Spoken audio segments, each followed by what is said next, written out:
Hare Krishna.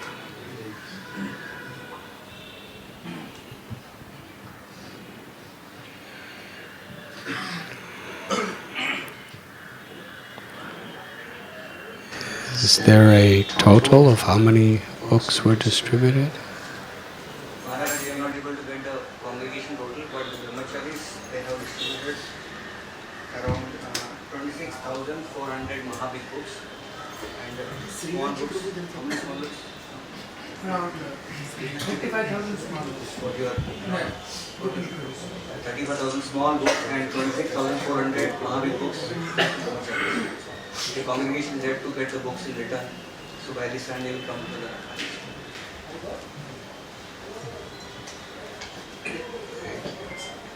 We crossed 100,000.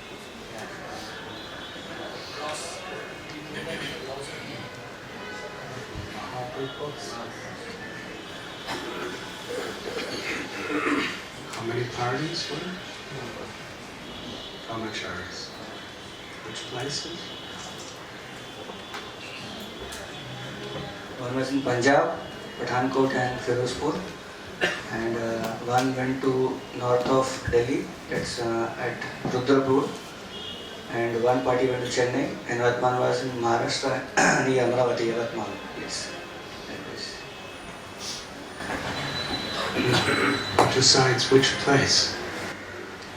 How do you plan? We generally, for the BT, the Brahmachari trainees, we send them in Maharashtra only, and the two bus parties, they decide their own places. So this time Jagannath to decide for Chennai, and I was going to, he decided for Panthanam. So because they are regularly going for bus parties, so they know all the fertile places which are good for distribution. They choose that place for marathon. That is BT devotees regiment. BT devotees. So we have 1 and 2 devotees from Punjab, so they decided to take this time to Punjab. Otherwise we always have both the BTs in Maharashtra only. Because 1 or 2 devotees from Punjab, so they thought we'll go to our homeland and we'll distribute. Punjab ka score batao. The overall score, the BT bus party which went to Pathankot and Firozpur in Punjab, they distributed 7,500 Mahabig books. That is 1 to 1. That means they gave books and they got money also immediately. It's 1 to 1. और वो बताओ border का बताओ. Yeah, and they also went to Hussaini Wala border. That's Firozpur, and they gave books to the Jawans, soldiers there. And they told that our spiritual master came from this place. So we want to give a gift to all the Jawans. Two. How many books there? In border, on the border? Pathankot. Pathankot? No, borders. On the border, when they went to distribute books, they were not allowed to take the books on the border because of certain restrictions. So somehow they took just 2 books and then they distributed 2 books to Even I was not allowed there.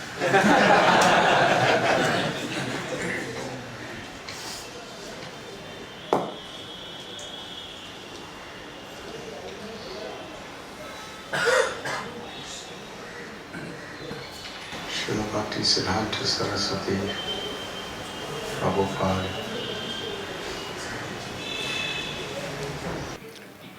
He said, in order to preach, we must be enthusiastic. Enthusiasm is life.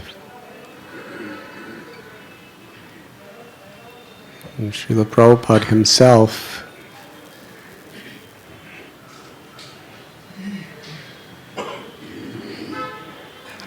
he considered our enthusiasm very much our success. Because to put our heart into something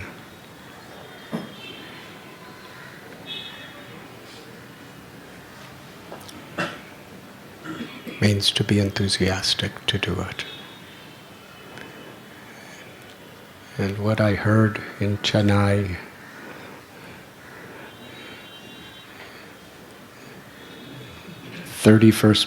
December we will be here.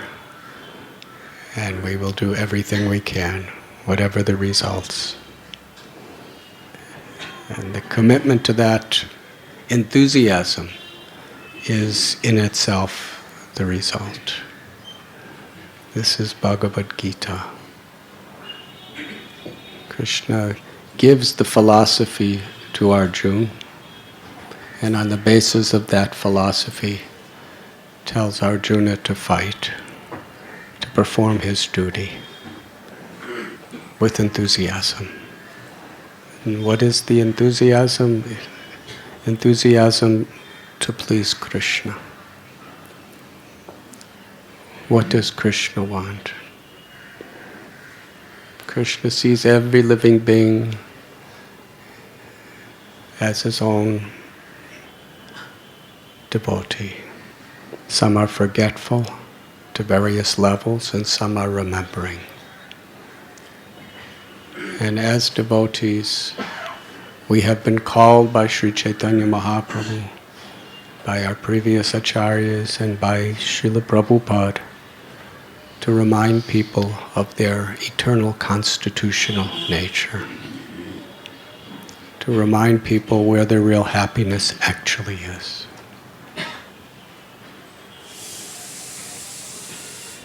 And Srila Prabhupada has given us ways in which we can specifically awaken people's Krishna consciousness. And just as Arjuna followed Krishna's instruction with incredible amount of enthusiasm, using the entirety of his intelligence, his abilities, his time, his everything. In the same way, in whatever service we're performing in devotional service, this is how we put our heart into it. Brahmachari life is especially designed for the purpose of sacrificing everything else for a higher cause.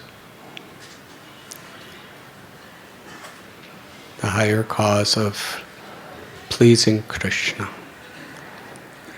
and helping others to learn the art of pleasing Krishna. Srila Prabhupada, more than anything else, at any time, as far as services, he emphasized how pleased he was by distributing his books. Srila Prabhupada was pleased in so many efforts, and he designed so many projects. And when he went to those projects, he expressed the utmost importance of that particular form of devotional service. Sometimes it was agriculture and cow protection. When he would go to the farm communities, he would make us feel that was the most important thing. When he was with BI, Bhaktivedanta Institute, to those devotees, he would speak that transforming the scientists, that is my mission. That is why I came to this world. Very much emphasized that and encouraged education to children, gurukuls. Sometimes he would tell the pujaris, you are the most fortunate person in the whole world because you are so close to Krishna. So Prabhupada would make every devotee feel so important. Prabhupada would make every devotee feel that his or her service was most valuable. In this way, he enthused the devotees. That whatever they were doing, they understood this was really pleasing my Guru. This is extremely important to him. So let me put my heart and soul into it. Let me put aside everything and anything that is in the way of this. Those who were lecturing in colleges and cultivating the youth in that sense, he gave them that sort of encouragement also.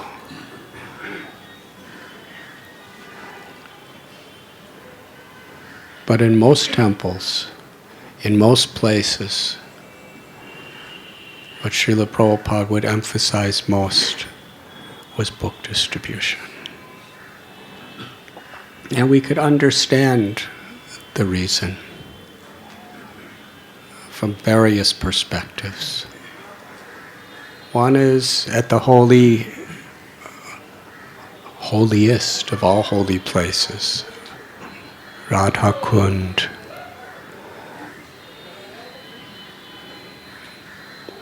Srila Bhakti Siddhanta Saraswati Thakur personally told Prabhupada, if you get money, print and distribute books.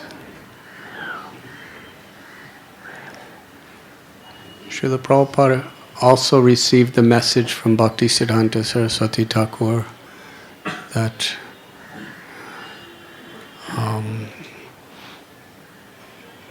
you should go to the Western world and spread Krishna consciousness in the English language. And Prabhupada began mainly with Nam Sankirtan.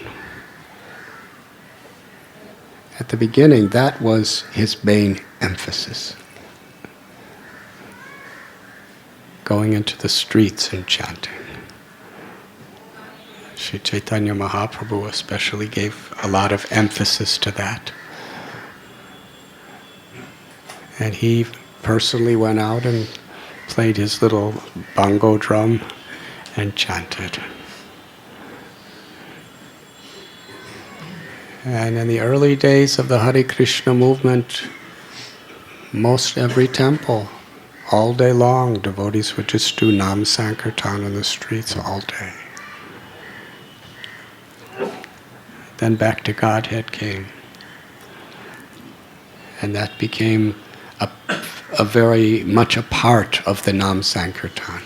They would chant and dance in the streets and give out back to Godhead. He had everyone doing. They started a Sunday feast program. That was a program where people would actually come to the centers, little storefronts, little temples. They would actually hear Krishna consciousness, philosophy. They would dance and chant with devotees. They would take prasad. They would make friends. So little by little, Prabhupada was instituting so many various ways by which we could reach so many various people. And Prabhupada gave so much value to every one of those efforts.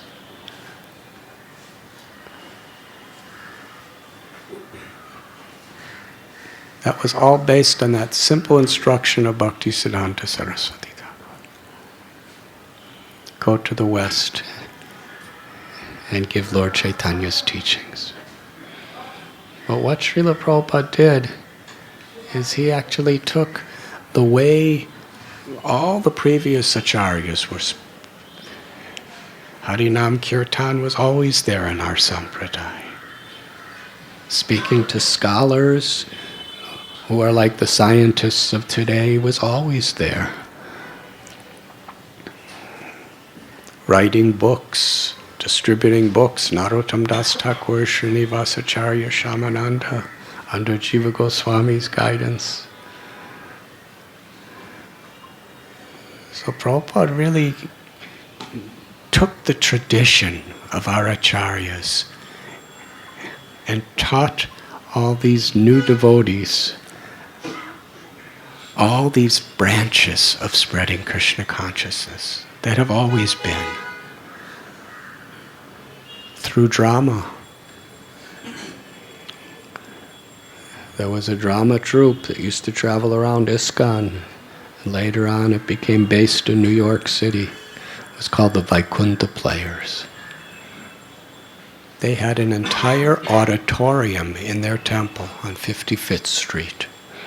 It was a skyscraper building that we once had. One floor was a temple, one floor was a restaurant, one floor, large room, was an auditorium for theater. And they had a full-time theater troupe. And they were not just doing these kind of plays like Radha Gopinath does in the temple room during festivals. Devotionally, though, your plays are not... No one can be better than those plays because they're full of pure devotion. But he had people devotees, who were actually professional actors.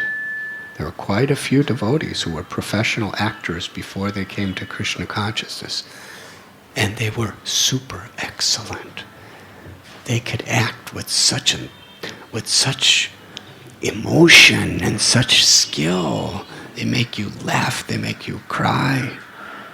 Kind of like you.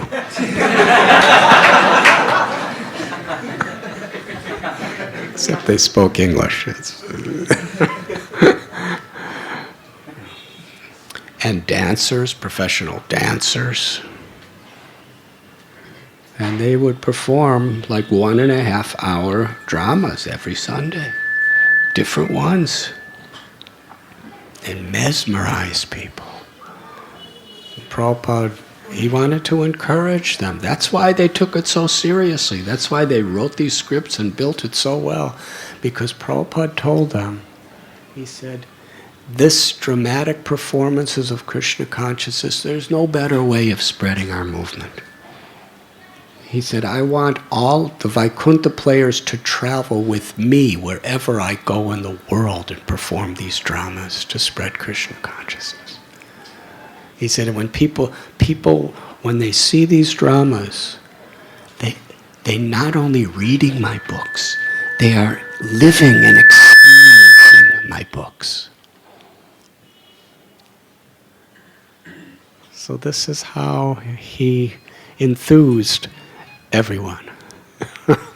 And everyone felt so important, so valued. And sometimes neophyte devotees would fight about whose is better. But from Prabhupada's perspective, like Krishna, he was seeing every gopi and every cowherd boy and appreciating them. And Prabhupada wanted us to appreciate what others were doing as he was appreciating what others were doing.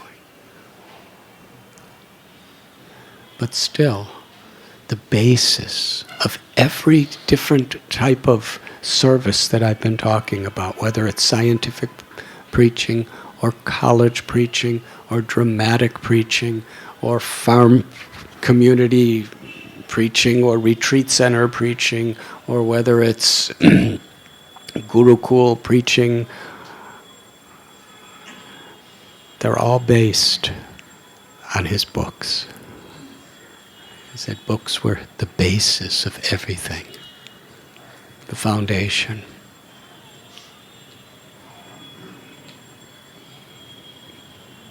And at Radha Kund, in that holiest of all holy places, Prabhupada was specifically given this instruction by his guru. If ever you get money, print and distribute books. And Prabhupada took that so seriously. When he was in Radha Damodar temple for 6 years, preparing for his journey to the West to spread this great mission all over the world, he spent the majority of his time translating and writing commentaries to the first canto of Srimad Bhagavatam. Before that, back to Godhead. He was writing, he was editing, he was managing, proofreading, he was getting the paper, he was bringing it to the printer, he was printing, he was having the printer print it, he was taking loans for it personally, and then he was the distributor. It was his Leela. And when he came to the West and books began to be distributed, which was a couple years later actually,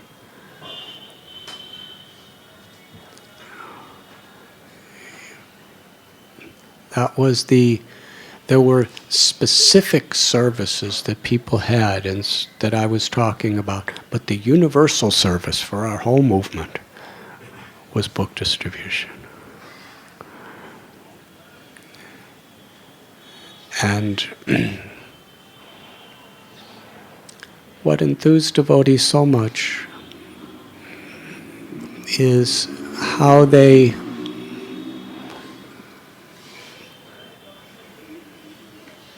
would see. But probably 95% of the ISKCON devotees were seeing through their ears, as Prabhupada taught us.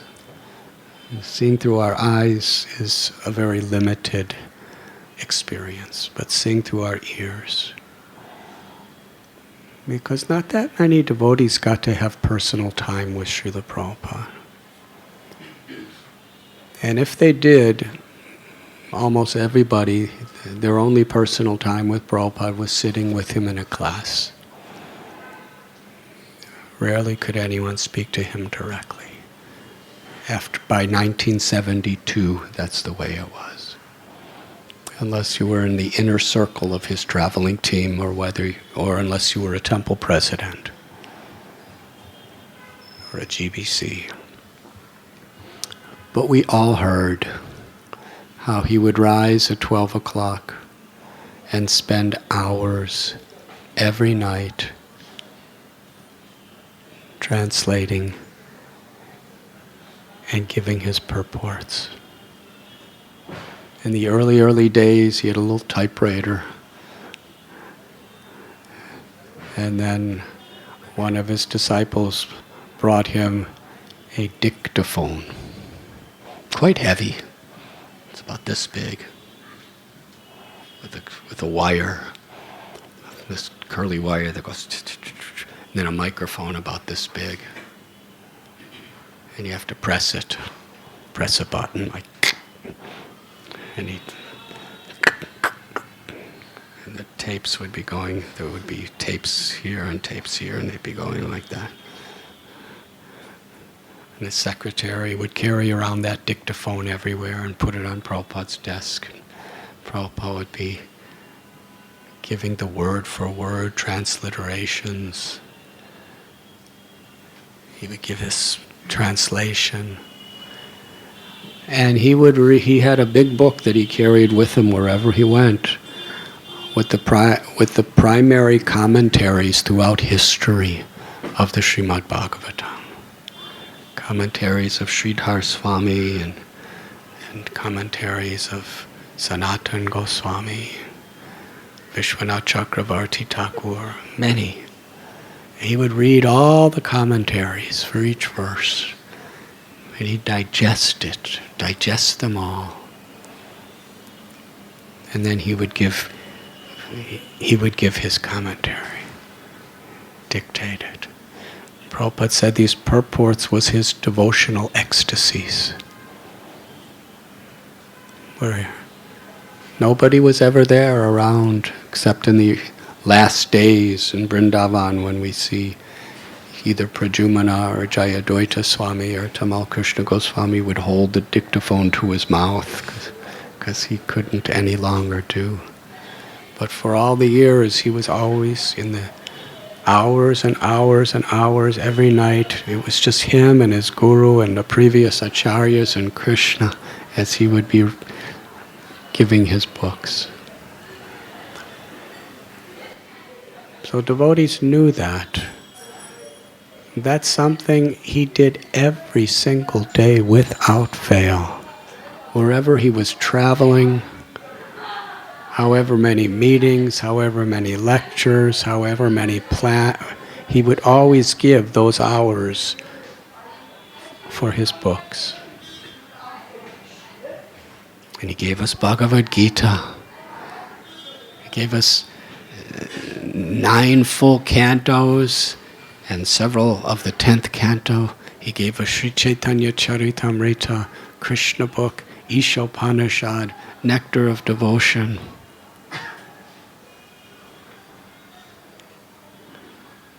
And the smaller books that were coming out were basically transcriptions from recordings of his lectures, which he was giving wherever he was going. He was giving lectures.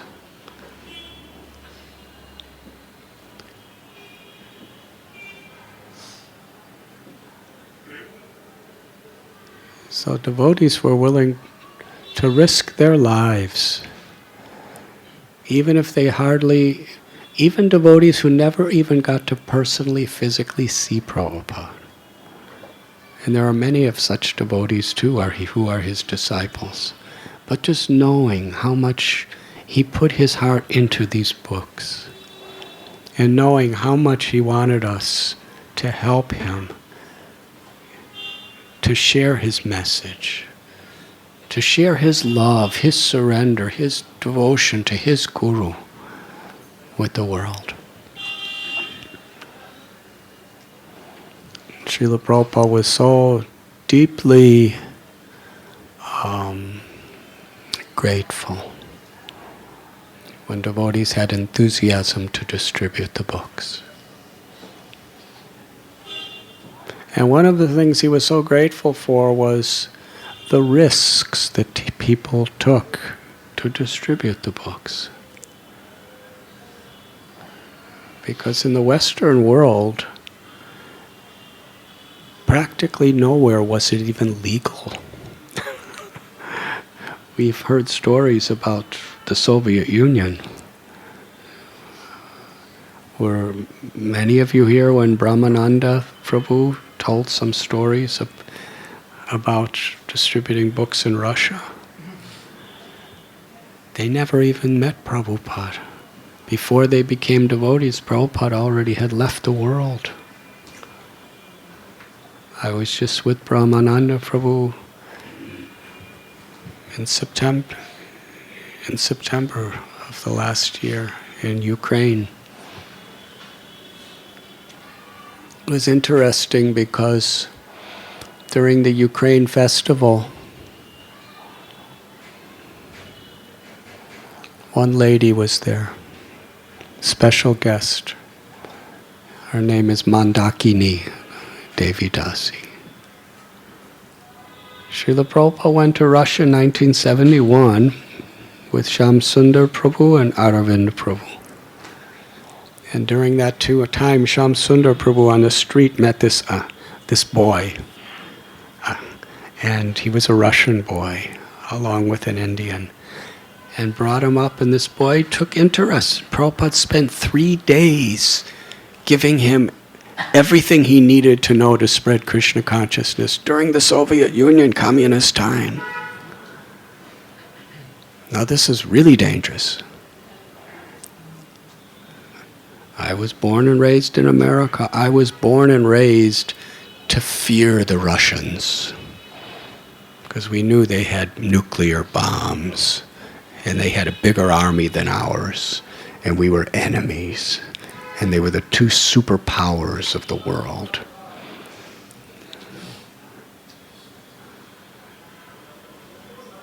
And religion was outlawed unless it was state-controlled.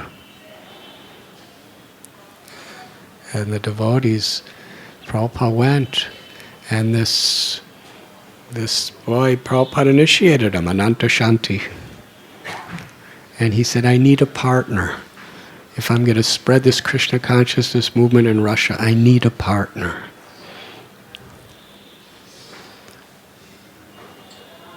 And there was no brahmachari ashram there, because he was the only devotee. So it was obvious that it would be better if he got married. But he needed to marry a devotee. And Prabhupada was leaving that day. He had no time to find a girl to make a devotee. His visa was finished. So Prabhupada flew to Paris. And this girl, just a young girl in her early 20s, Mandakini, maybe 20 years old, he said, are you willing to go to Russia and marry Anantashanti? Do you know what that means? It's not like taking a vacation. It means this young French girl going to Russia, the most dangerous place in the world, biggest armies. Our religion is not legal. Everything has to be underground. She said, if it pleases you, Prabhupada, I'll go. She went. And the two of them began the underground Hare Krishna movement. And how did they do it? They started printing Prabhupada's Bhagavad. They started printing Prabhupada's books. So in Ukraine this year, during this festival, there was quite amazing as far as a yatra. 12,000 devotees came. And it was free for everyone. No price. Because they don't want money to be the object that could either qualify you or not qualify you for this annual yatra. It's a 1 week yatra. They rent out big grounds and everything. And their kitchens, our kitchens in our yatras, they're cooking for about 2 or 3 times more people. And they've used their creativeness just like we use ours. It's hard to compare. I think they could learn from us and we could learn from them. That's the way we should have relations with each other. We have our pulleys that pick up the pots and little kids are going, and 1,000 liters are being picked up. They have these incredible, unbelievable facilities that they've created there. I mean, we really should see some of them. They make bread for 12,000 people every day. These little bread rolls. And they have to make like 2 or 3 for each person. And it's on time. And they have a store where you could buy all kinds of stuff. But the store is free. Food is free. Accommodation is free. Seminars are free. Everything's free. And the store is free. But they have recommended prices. Is this interesting to all of you? I'm going to get to the purpose of why I'm saying it.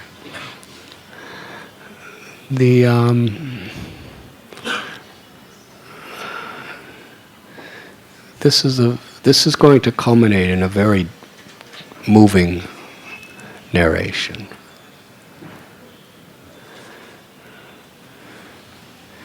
But those who have money, they're asked to give as much as they can for a donation without pressure. Those who don't have that much money, just by their own conscience, they give what they can give. 12,000 people. If you don't have any money, it's free. If you have a little, you just pay what you can. If you have a lot, you pay whatever you want. They make huge profit every year.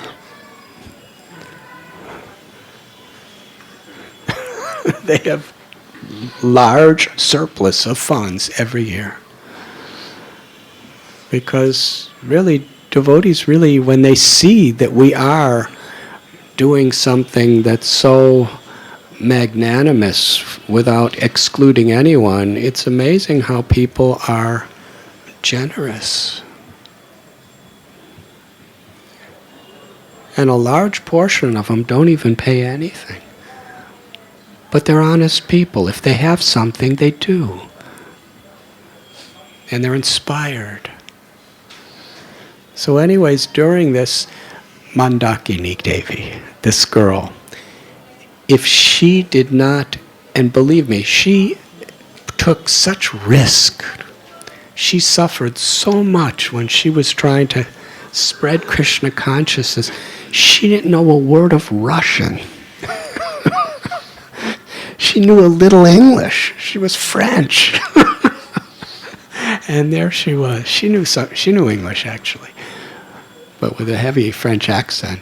And her and Ananta Shanti, believe me, there was no astrological calculation to see their compatibility because they were not compatible. But Prabhupada was willing to take that risk with somebody he loved so dearly as his own disciple daughter for this mission. And she was willing to take the risk. And they were underground together. And after a few years, it just became so bad she wasn't allowed to stay in the country anymore, and she wasn't allowed back. But by that time, the seed was planted, and it was already growing.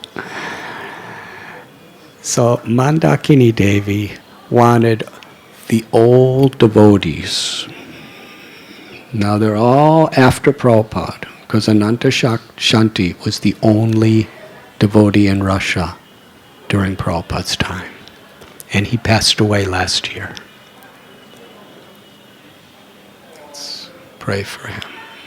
Thank his eternal soul for what he did for Prabhupada. So many times he was put in prison. But because he wouldn't stop preaching and distributing books, they were giving steeper and steeper sentences to him. And ultimately they put him in a mental hospital where they were torturing him with drugs that are specially meant to destroy your brain. Freezing cold with no heat in the Siberian winters.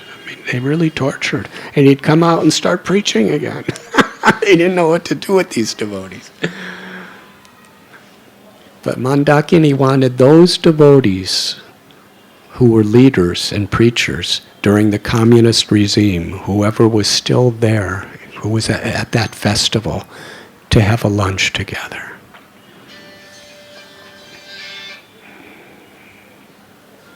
And she invited Bhaktivigyan Goswami, who was one of those people, and myself. And they were telling stories. I can't remember all of them, but they were incredible, and almost everyone was around book distribution. The risks that they took. Unbelievable. Most of the people there spent time being tortured in prisons.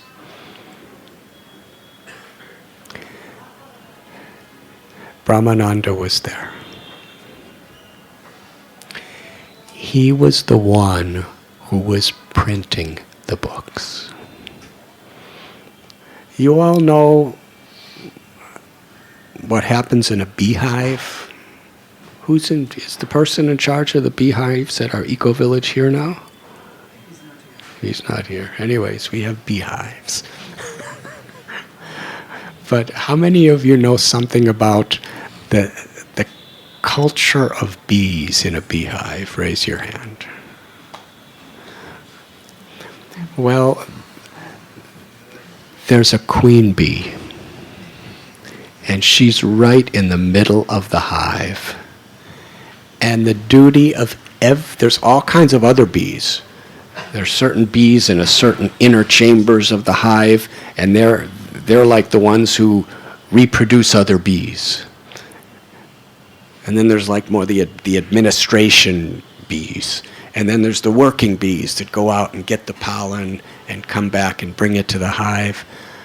But every single bee is focused on protecting the queen bee. If the queen bee leaves the hive, everyone leaves the hive. I'm not going to mention names, but there's a family who are one of the wealthiest families in all of India. And I recently, just this year, last year, I was invited to one of their retreat homes. Beautiful home. Big property. And they put a huge amount of effort into beehives to make pure, natural, organic honey. And after the first year, the queen bee left the hive. So every bee left the hive.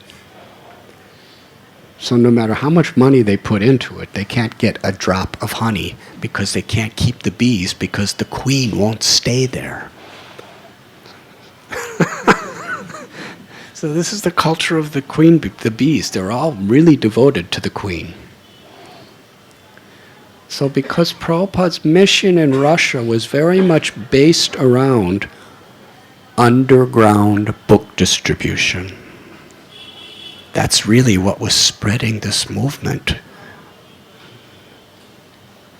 Outside of India, there's more devotees in Russia and Ukraine than anywhere else on the planet, by far. And it was, during communist time, it was spreading like wildfire underground.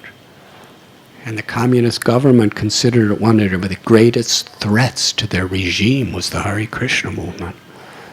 They had KGBs and spies everywhere trying to find. And who was the queen bee? The person printing the books. In his basement. Brahmananda in his basement was printing the books by the thousands and thousands and thousands, with a few devotees just helping him. And how he did it, incredible stories. At the beginning, he was actually using somebody else's printing press at night. And they didn't even know it. The owner of the printing press didn't know. He told a story when he was here. He met a girl who was working for the printing press and offered to buy her a nice car and jewelry and clothes, because during Russian time, nobody was rich. Everything was very poor. But, it was relatively divided. So nobody was too poor, but everyone was kind of poor. but very rare for anybody to become rich. The government wouldn't allow. So she was getting all these things, and all she had to do, because she worked in the printing press, she had the key. After everybody left work, she would open it up, and they'd go in there and print books, Prabhupada's books, Bhagavad Gita and all these other books. And then they'd have to clean up everything before the workers came in the morning and before the owner came in the morning.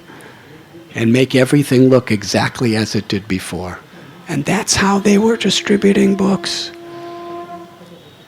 But after some time, they got enough means by which he could put a press in his basement. And the interesting thing is 99% of every devotee in Russia didn't know he was the one who was printing the books. Because the Russian government, the KGB, more than anybody else, they wanted to find the person who was printing them. And sometimes they would emotionally and in other torture and in prison, and they'd let them out of prison if they just told who's printing the books, where. But those who knew would never tell. Even people who knew were willing to be tortured, Siberia, their brains destroyed, they wouldn't tell. That's how much they had faith in Prabhupada's books. And for the vast majority of others, They didn't know. He was doing all this service and getting no glory and no credit from anybody because nobody was allowed to know what he was doing. Only a few people knew, and all those few people practically got arrested and put in jail, and they wouldn't tell. And this man had a wife and children. He wasn't a brahmachari. He was taking serious risk. He would have been killed. He wouldn't have not just been put in jail, he would have been killed.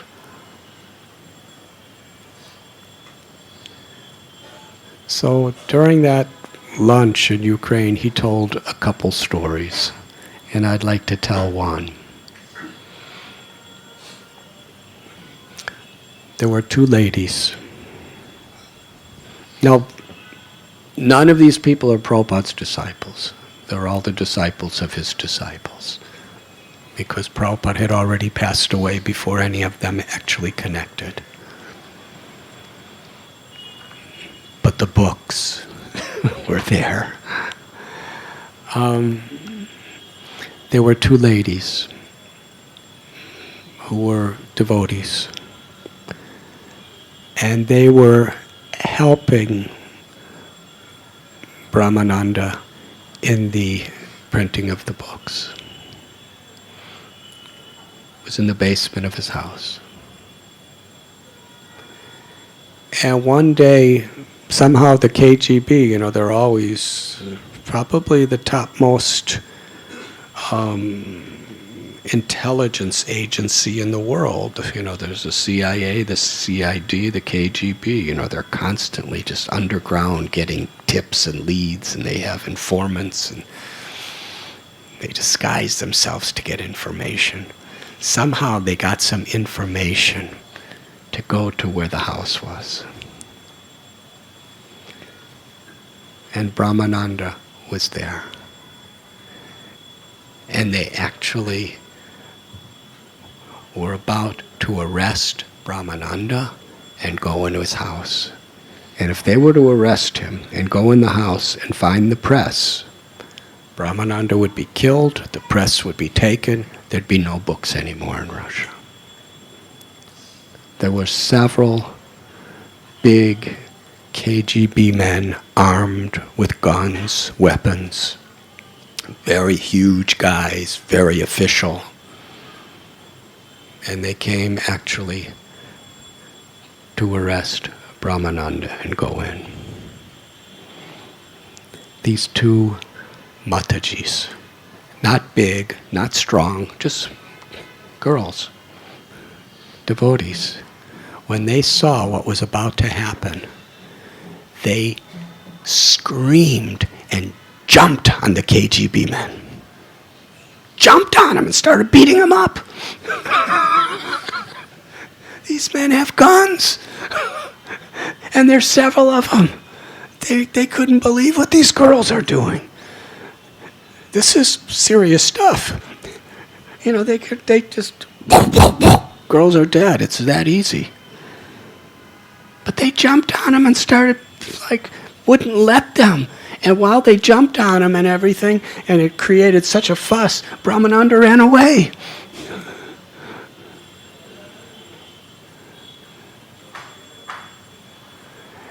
And they were so shocked. I think they arrested the girls and put them in jail or something. But, ultimately they got out. But the book distribution continued because they didn't catch Brahmananda, who was like the queen bee. And they didn't find the press. And for years after that, the books kept coming. And as Brahmananda was telling the story, he was weeping. His lips were trembling, and he was weeping as he was narrating this. I wish I could. I'll try to get the details even better for you next time we meet. But I was weeping and my lips were trembling.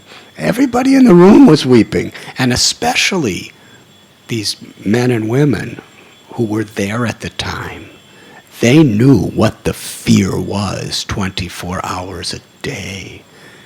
Hearing about these girls, willing to die, willing to be put in prison and tortured for the rest of their lives. The KGB wasn't looking for them. If they would have caught Brahmananda, they wouldn't have even said a word to the girls.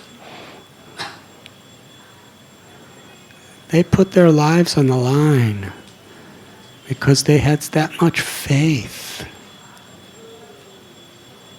in Srila Prabhupada's books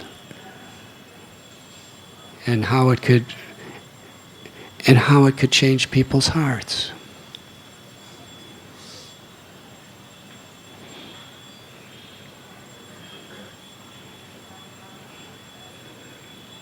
Brahmananda said the KGB were just so shocked by these girls. They just forgot what they even came for. They just kind of took the girls away and left.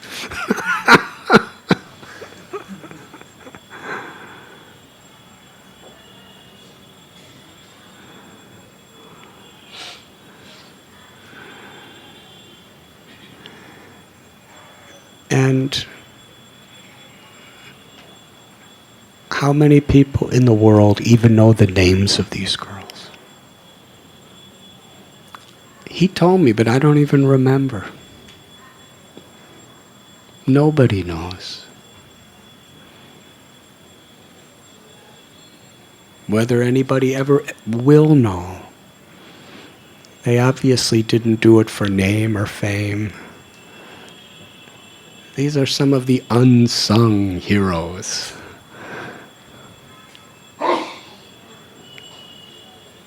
In fact, Brahmananda said just last year one of those ladies died. She passed away. But he saved her. She saved his life, and she saved the life of our society as we know it in Russia. And in America in those days, most of the book distributors, at airports, they were regularly getting beaten up. Women being harassed, men being beaten by the people who worked at the airport because they didn't want us there.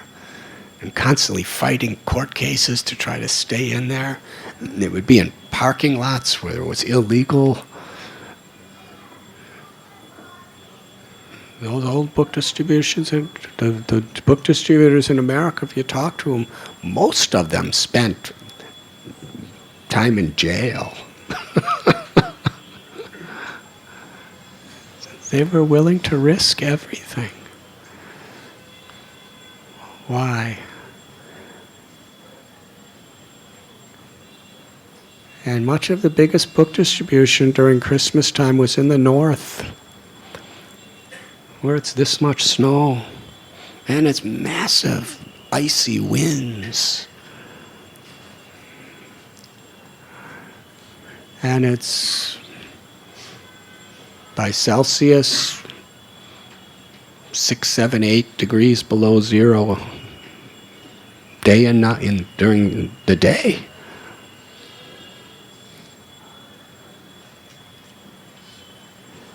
Every day.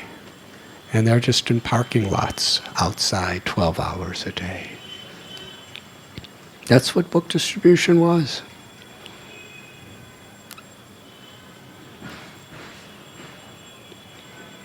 Why? Why did they do it? Because they had heard. Prabhupada would spend hours every night putting his heart and soul and his compassion into these translations, and how much he wanted these books to be printed, and how much he wanted these books to be distributed.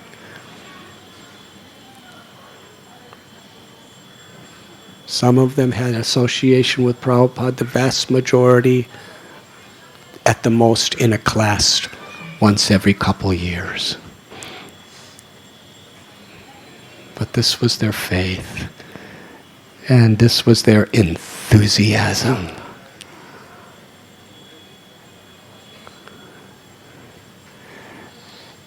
And many of those people, they're old now, they're in their 60s. And when they think back of those days, the best years of their life, many of them, most of them, the most austere, the most dangerous, even those devotees in Russia that I was talking to, the ones who were in prison and everything else, and around that table that day, the best years of their life. Because they felt that they were doing something so valuable. They were paying such a high price in their own life to do something that was so valuable. Because they were so enthused by Prabhupada. And by those who are enthused by Srila Prabhupada. So when I hear these beautiful stories, compared to all this stuff, Blackwater's not all that bad.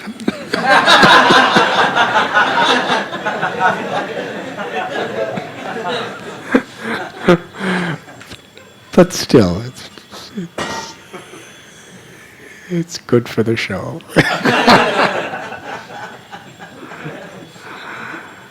But whether we take little hardship or big hardship, that's not the question. Even if everything goes our way, we still get the same credit. The real question is, are we willing, with enthusiasm, to spread this great mission? And if there's obstacles, whether it's Blackwater or KGBs, we'll do it. And whatever the religion of the person who's the supervisor of the company, if he gives us permission and makes everything nice, then we'll do it.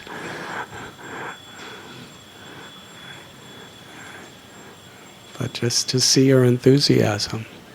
Don't think that you have any less opportunity to please Prabhupada and please Krishna than those devotees in Russia.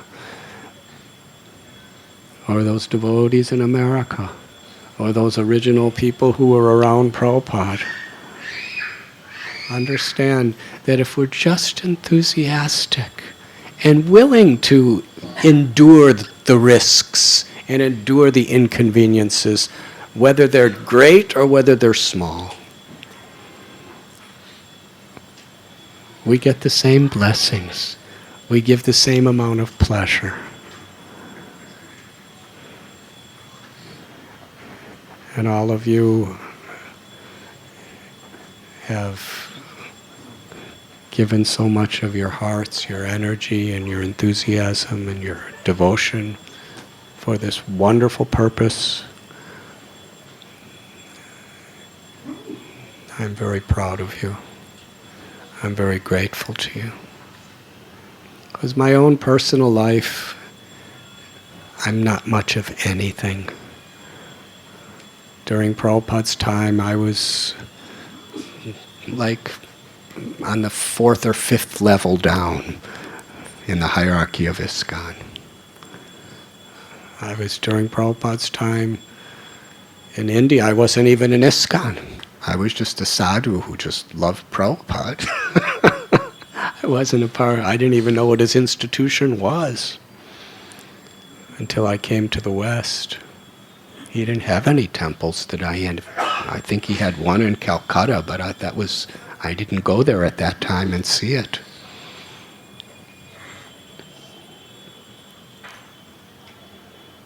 And during Prabhupada's life, I was taking care of cows and worshipping the deities on a mountain in an isolated place, under the president of that little ashram, who was under the supervisor, who was under the president of the community, who was under the leader of the community.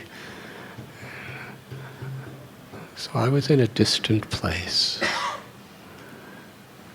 So I can't claim to be an intimate associate in that regard.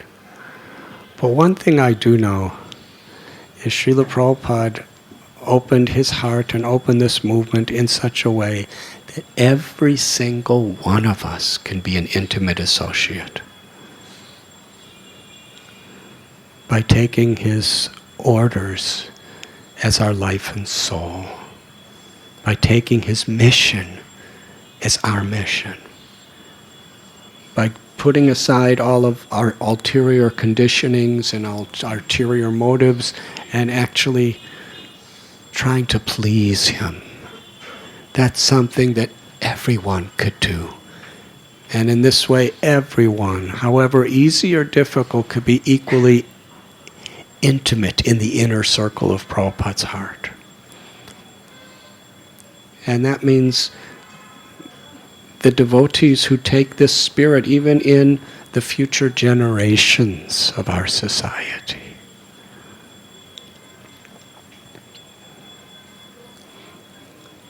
But we're just trying to please Prabhupada. We all have our tendencies, our natures, our upbringings. We all have our whatever may be within us. But what does Prabhupada want?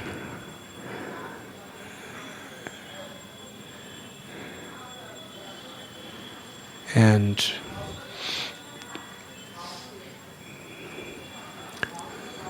whatever we're doing here at Radha Gopinath Temple, Pune Temple, Nigri Temple, Belgaum Temple,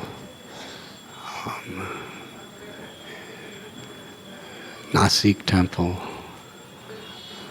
all these other projects, Nanded, Aurangabad, where else? Amarvati, Paramvati, Goa. Wherever, Radha Gopinath Temple has tried to extend their services to Krishna and to humanity, our eco-village, it's just to somehow or other try to fulfill what Prabhupada wanted us to do. Prabhupada loved dramas, so that's why we have our drama festival. That's all.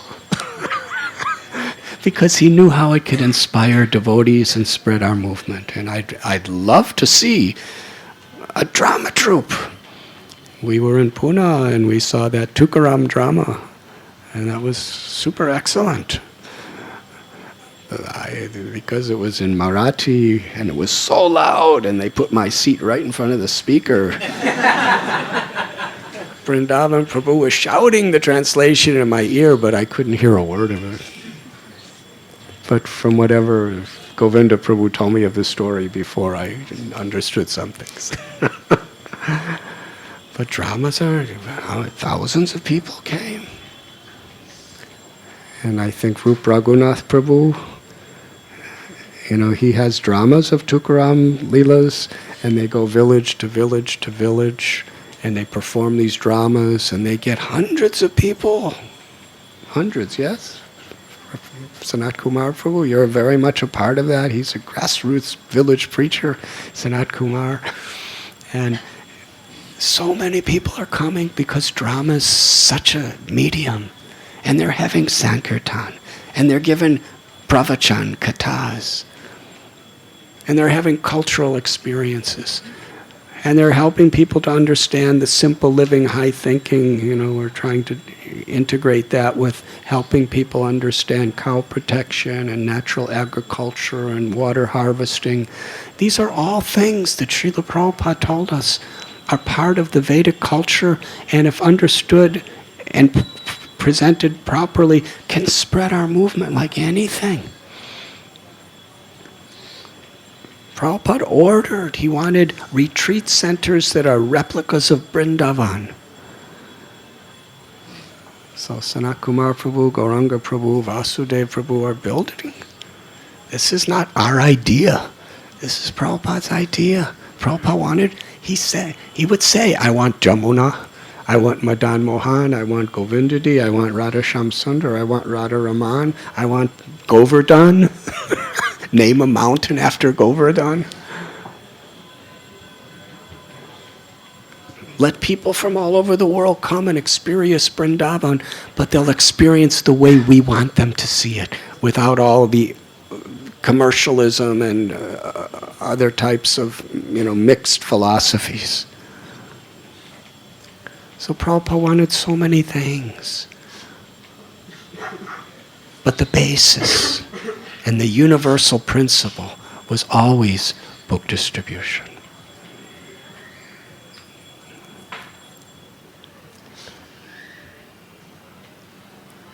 So I'm so grateful that so many projects are coming up. Prabhupada established so many temples. Prabhupada established so much deity worship.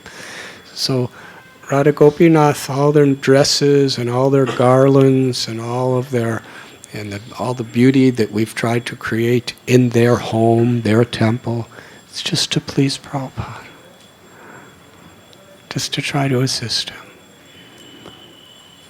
And all the college preaching, and the brahmachari ashram, and the congregational development, it's just to try to assist Prabhupada. And we're all, it's not a matter of what our position, it's a matter of what is our enthusiasm. What is our enthusiasm, and how are we actually willing to maintain that enthusiasm with proper philosophical intelligence to carry on even in the face of obstacles, whether it's being tortured or having to bathe with black water, or whether, I couldn't believe it, I was in Patna, yes? I used to sleep on the bank of the Ganga with Radhanath Swami and all those. I used to sleep on rocks, really hard rocks, and just sleep, looking up at the stars and mosquitoes biting me. And now I go back to Patna after 42 years. And this newspaper who invited me, they put me in the suite of a 5-star hotel. I thought I was returning home,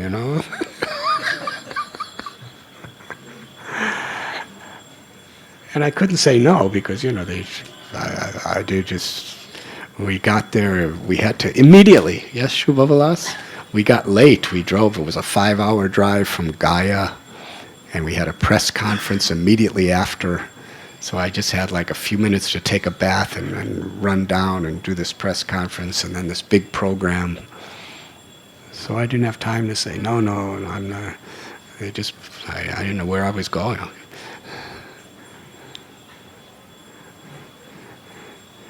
It really doesn't matter whether we're sleeping under a tree or whether we're...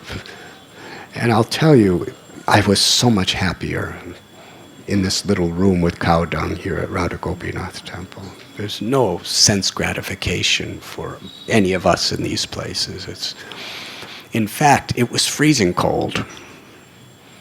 Freezing cold. And the room, it was 3 rooms. And they were all gigantic. And they gave a little space heater, which did nothing. So I was thinking, these lucky brahmacharis, they're in tiny little rooms that could be warm. I'm in this like queen suite, freezing to death, I look at the walls.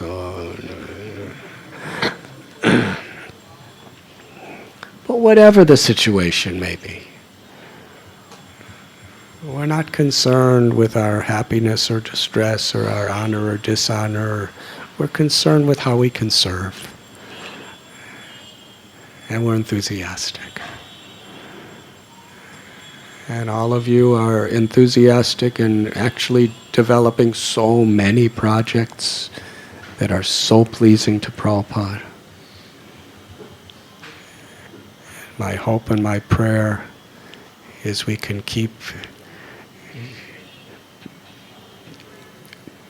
encouraging deeper and higher levels of enthusiasm to do more and more. Sometimes the old devotees here like to talk about the old days when it was really simple and it was really intimate and it was quite austere and it was a lot of different kinds of difficulties. But in every situation, Krishna will make it difficult. Because now, it's really the same. Instead of like 4 devotees in the ashram, we have like hundreds. And instead of like a couple dozen in the congregation, we have thousands. And instead of one little room, we have, all these properties. But still, there's challenges. With every situation, there's a challenge. And those challenges are beautiful if we just understand. All I have to do is just remain enthusiastic to please Srila Prabhupada, to please the representatives of Srila Prabhupada, to be united together to serve Krishna in this way. Then there's no difference in time or place. It's transcendental. And especially during this month of December, so many of you here have really put your life, your soul, your everything into going out and giving these precious books to the world. The same books that you're giving out is what was printed in that press in Brahmananda's basement. That people were going to prison, being tortured, and being murdered to distribute. That Prabhupada would cry when he would see how his devotees were so enthusiastic and united to distribute these books. What a blessing that we have, all of us, that we could be a part of that. And not a small part. Because over 100,000 books between the Brahmachari ashram and the congregation is incredible. It's wonderful. It's not the number.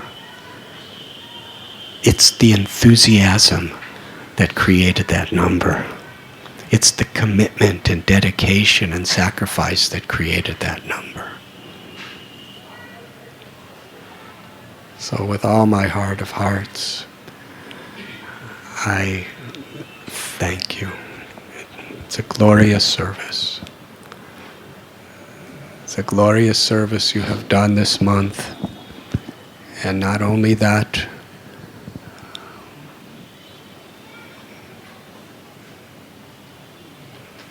whatever efforts you've put in cooperation with each other for this book distribution marathon, it will forever be a glorious blessing in your eternal spiritual account. Prabhupada's blessings are upon you. And I am deeply grateful to see that.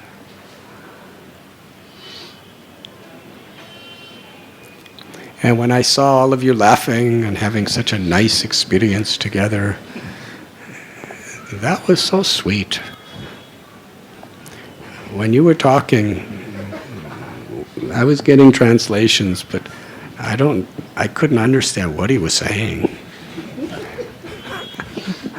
But everybody else was happy. So at first I was a little upset. I want to understand what it is. But it wasn't my karma. Do you speak his language? Maybe you don't understand it so well. He'd have to keep running away to find out what he said. But anyways, at first I was thinking, do you want to hear this? At first I was thinking, I want to hear, everybody's having such a nice experience, and I want to hear, because before, I just came back from Mahaprabhu's house. Prabhu's wife, Palika Devi, one of our senior most incredibly dedicated, pure-hearted Vaishnavis, passed away a few days ago. And when I came back, I was, just that energy of that mood I was exhausted. So before coming in here, I was trying to take a little rest. And about every 6 seconds, there was an uproar of laughter.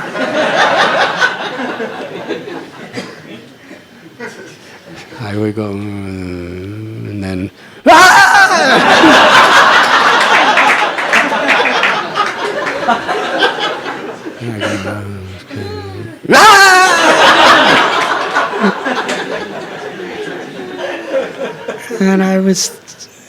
and half of my mind was thinking, I want to just go in there and enjoy what they're enjoying. They're laughing so hard, and they're really, it's like monsoon storms of laughter.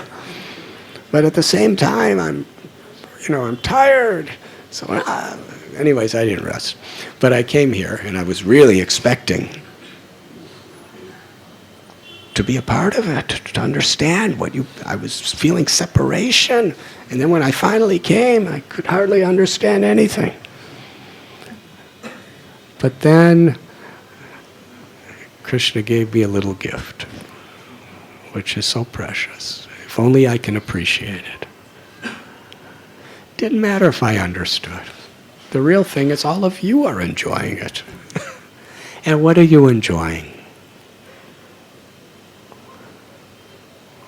From what I was saying, what you were enjoying, what you were so happy about, so blissful about, what you were laughing and howling about,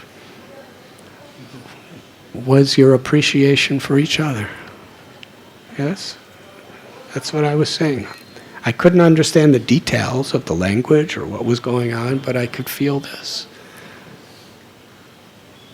That you're having such a festival and such a wonderful, wonderful time just appreciating each other's efforts in devotional service. This is community. This is bhakti. And I was thinking, I'm not supposed to understand the details. And even when you spoke in English, I couldn't understand.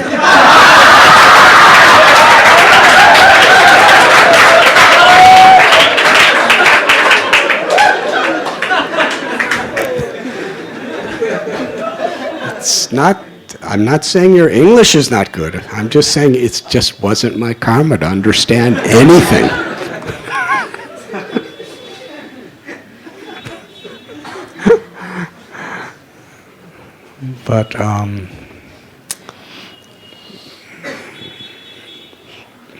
But my heart was just overflooding with happiness, just to see how all of you were finding such happiness, such bliss, appreciating each other's efforts in devotional service. And as long as we have that type of relationship,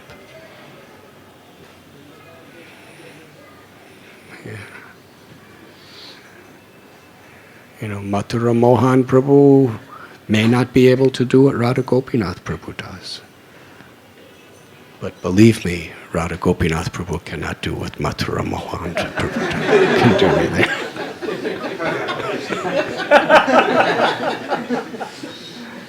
And they appreciate each other. And they find bliss appreciating each other's efforts. Even if you go out and you go out like that little sparrow and you're trying to distribute books and all you could do is distribute a few because it's just the way you are, but you're really trying and really trying and really trying. If you appreciate those who are doing a great amount of book distribution, you get the same benefit as them just by appreciating it.